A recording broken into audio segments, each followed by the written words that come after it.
Okay, my love, let's hear it. What, about that internal journey to hell? No, about how you managed to get your whites so white. Yes, about your internal journey to hell. Okay. It's not as interesting as you're picturing.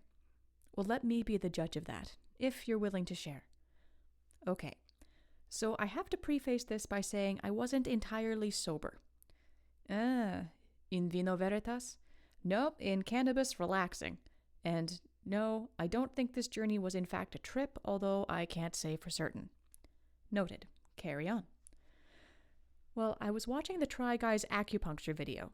I was feeling pretty spiritually tuned in, and when the acupuncturist put the needle in the bottom of Eugene's foot, I chose to fall inward and down into hell.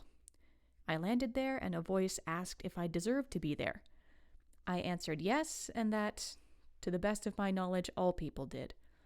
It was just darkness, but not painful or even unpleasant. I was ready for whatever I thought I was going to have to go through, but nothing awful happened.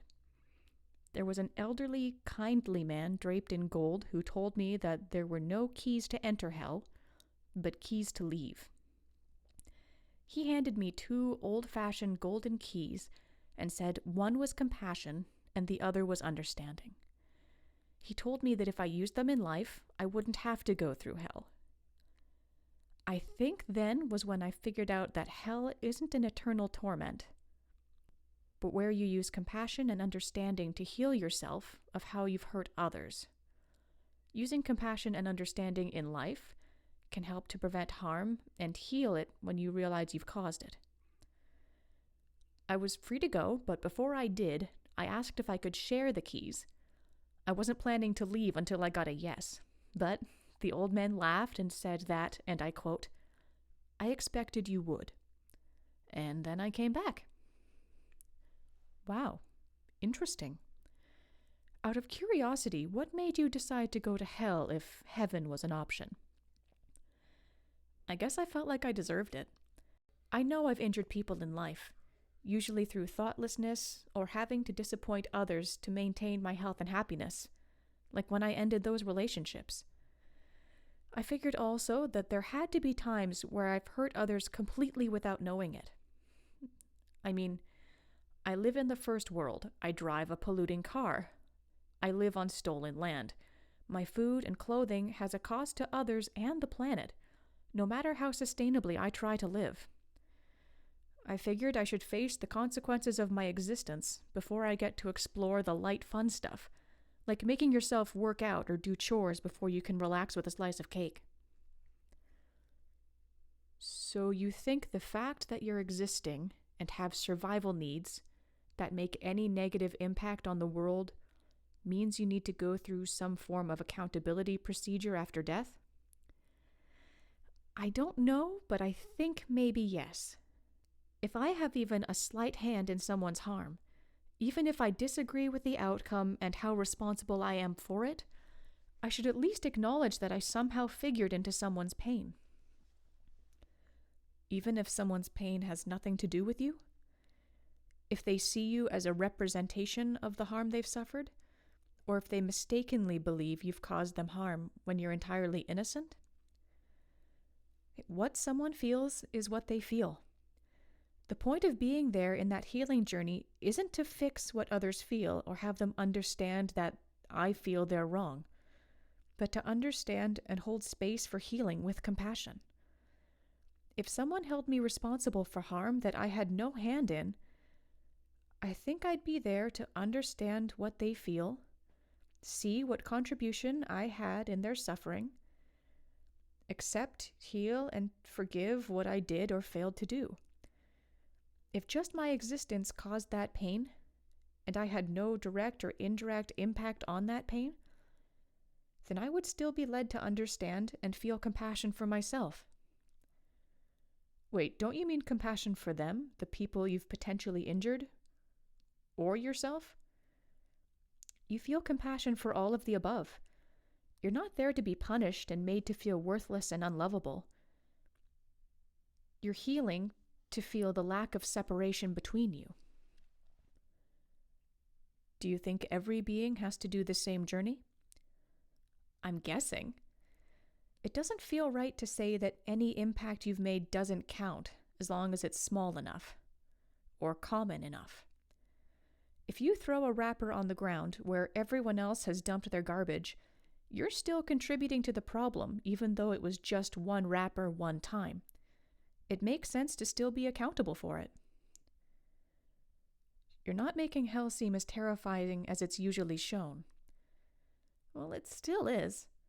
How so? You'd said there's no harm, just compassion, understanding, and healing.